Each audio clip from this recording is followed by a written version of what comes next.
E D ಅಥವಾ ನಮ್ಮ B J P ಸರ್ಕಾರ ಒಂದಿಷ್ಟು ಕೇಂದ್ರದಿಂದ ಅಂದರೆ ಬಿ ಜೆ ಪಿ ಸರ್ಕಾರದ್ದು ಒತ್ತಡ ಹಾಕಿ ಯಾರ ಮೇಲೆ ಈ ಇ ಡಿ ಮೇಲೆ ಮತ್ತೊಮ್ಮೆ ಇದನ್ನು ದಾಳಿ ಮಾಡಿಸಿದ್ರು ಅಂತ ಇವತ್ತು ಆರೋಪಗಳಿದ್ದಾವೆ. ಆರೋಪ ಏನಪ್ಪ ಅಂದರೆ ಇವತ್ತು ಇ ಡಿ ದಾಳಿ ಮಾಡಿತ್ತು. ಆದರೆ ಇವತ್ತು ಅದೇನು ಸ್ಪಷ್ಟವಾಗಿ ಹೇಳಾಕತ್ತದ, ಕೋರ್ಟ್ ಇದ್ದಿದ್ದು ನಮ್ಮ ದೆಹಲಿ ಕೋರ್ಟು FIR ಇಲ್ಲದೆ ಖಾಸಗಿ ದೂರಿನ ಆಧಾರದಲ್ಲಿ ಸಲ್ಲಿಸಿರುವ ಆರೋಪ ಪಟ್ಟಿಯನ್ನು ಪರಿಗಣಿಸಲು ಸಾಧ್ಯವಿಲ್ಲ. ನೀವು FIR ಕೊಟ್ಟಿಲ್ಲಲ್ರಿ, ಎಲ್ಲದು ನೀವು FIR ಅದು ಕೊಡ್ರಿ, ಬರೀ ಅದು ಒಂದು ಸಾಧ್ಯ ಇಲ್ಲ. ಮತ್ತು ಕಾನೂನಿನಲ್ಲಿ ಇದು ಅನುಮತಿ ನೀಡಲಾಗದು. ನೀವೇನಕ್ಕೆ ಸಲ್ಲಿಸಿದಿರಿ FIR ಅಲ್ಲದ ಸಾಮಾನ್ಯ ಆರೋಪ ಪಟ್ಟಿ ಇದು ನಡೆಯೋದಿಲ್ಲ, ಚಾರ್ಜ್ ಶೀಟ್ ಇದು ನಡೆಯೋದಿಲ್ಲ, FIR ಕೊಡ್ರಿ ಅಂದ್ರೆ FIR ಮಾಡಲಿಲ್ಲ ಅಂದ್ರೆ ಅಲ್ಲೇನು ಕೊರತೆ ಅದಂತ ಇದರ ಅರ್ಥ.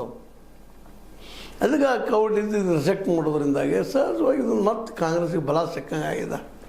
ಇವರೆಲ್ಲ ಅನಗತ್ಯಪ್ಪ ಸುಮ್ಮನೆ ನಮ್ಮ ಮೇಲೆ ಆರೋಪ ಮಾಡ್ತಾರೆ ಬಿ ಜೆ ಪಿಗರು ಅನ್ನುವಂಥದ್ದಕ್ಕೆ ಮತ್ತೆ ಆಧಾರ ಸಿಕ್ಕಂಗೆ ಆಗಿದೆ.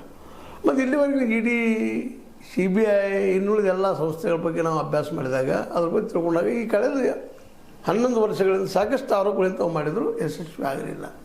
ಈಗ ನಿಮ್ಗೆ ಗೊತ್ತದ ಇದ್ರ ಬಗ್ಗೆ ಈಗಾಗಲೇ ಹಿಂದೆ ದೆಹಲಿಯ ಮಾಜಿ ಮುಖ್ಯಮಂತ್ರಿ ಕೇಜ್ರಿವಾಲ್ರನ್ನ ಅಧಿಕಾರದಲ್ಲಿ ಸಲುವಾಗಿ ಯಾವ್ಯಾವ ರೀತಿಯಾಗಿ ಇ ಡಿ ಅವ್ರ ಮೇಲೆ ದಾಳಿ ಮಾಡಿತು.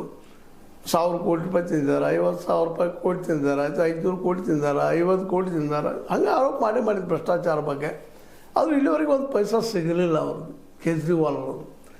ಕೇಳಿದ ತಕ್ಷಣ ಇಲ್ಲ